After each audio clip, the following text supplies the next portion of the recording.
Hello and welcome back to level 3 organic chemistry. A quick recap from the last video.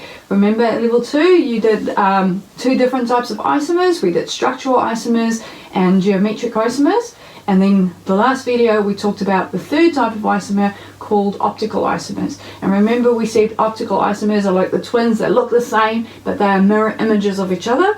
They're not superimposable, so you can't, they kind of look different. You can't put them on top of each other. Okay, so non-superimposable. And also we said that we had a chiral carbon, a carbon in the middle, and there's 4 different groups around this middle carbon. And remember you had to draw them in 3D, notation with the little triangles and the Wi-Fi sign. So the triangle is sticking out and the Wi-Fi sign is kind of going into the page. And then remember we said the only way to distinguish them between the two is by sending plain polarized light through them, and the one will reflect the light in one direction, the left hand side, and the other one to the right hand side.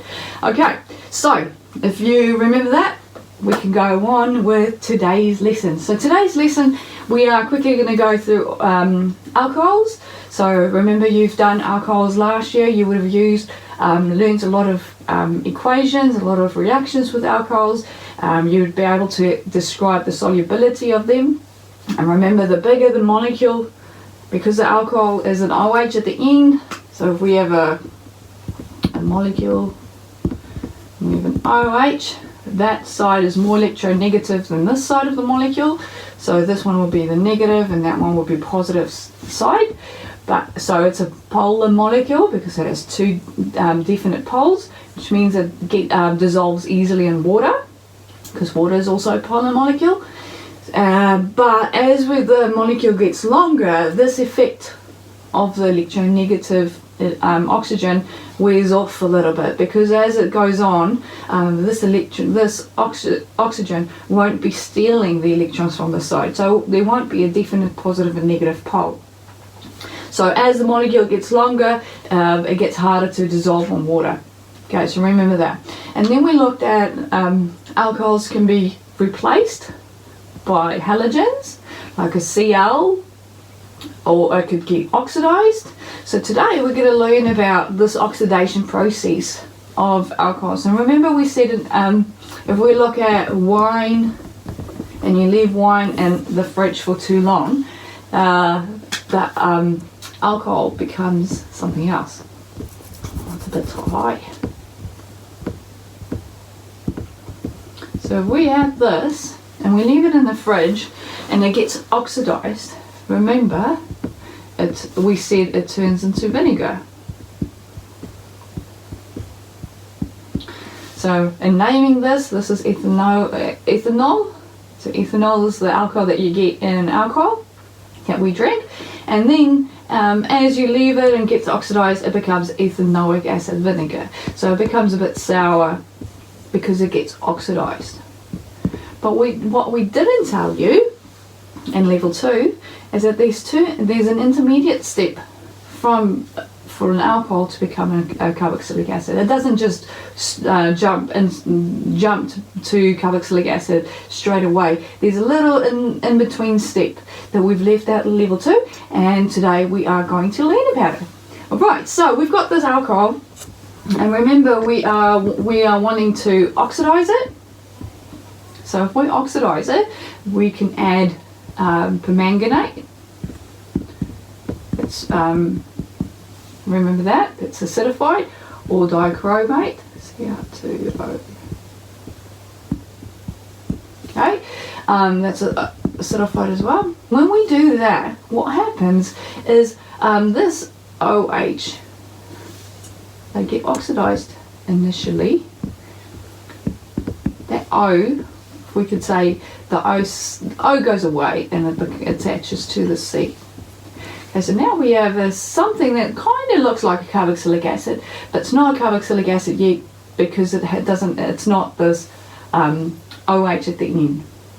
Okay, so this molecule with a double bonded O and an H at the end is called an aldehyde. Okay, so an aldehyde is one of the intermediate steps. So aldehyde is the new group that can form, and that looks like this. It has a double bonded O and an H at the end with the rest of the molecule that's attached to it. Okay, so an alcohol is at the end of a molecule, so if we had a molecule that looks like this, this alcohol will turn into something that looks like this. But the problem is, there's another version of this, because this, remember we said that this is a primary alcohol, because an alcohol that's attached to a carbon, that's attached to only one other carbon, is called the primary. What happens then if that gets oxidized and becomes this? What happens if we have an alcohol that looks like this? So now we have a tertiary alcohol, secondary alcohol, and this secondary alcohol needs to get oxidized as well. But this one cannot form a carboxylic acid, because remember the carboxylic acids have that double OH at the end of the molecule. So this cannot become a carboxylic acid. So instead, it still gets oxidized in that very first step, but then it becomes something that looks like this. And this is called a ketone. Okay, so a ketone is when that double bonded O is in the middle of a molecule where a secondary or tertiary alcohol gets oxidized, and an aldehyde is a primary alcohol that gets oxidized, and now this one is the intermediate. So if we oxidize it again, if we force this reaction to go and get oxidized again, that one will become a carboxylic acid. Ooh.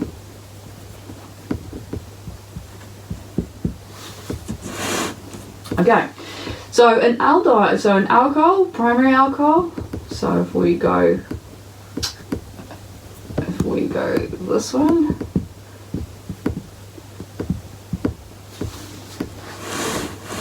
it's a primary alcohol. If this primary alcohol gets oxidized, it becomes an aldehyde, and then when an aldehyde gets oxidized again, it becomes a carboxylic acid. Whereas when we have a secondary alcohol,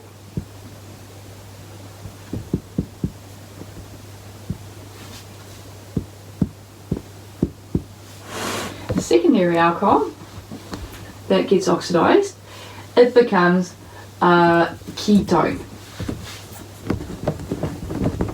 And that's where that reaction ends. Because that one cannot be oxidized further to become a carboxylic acid.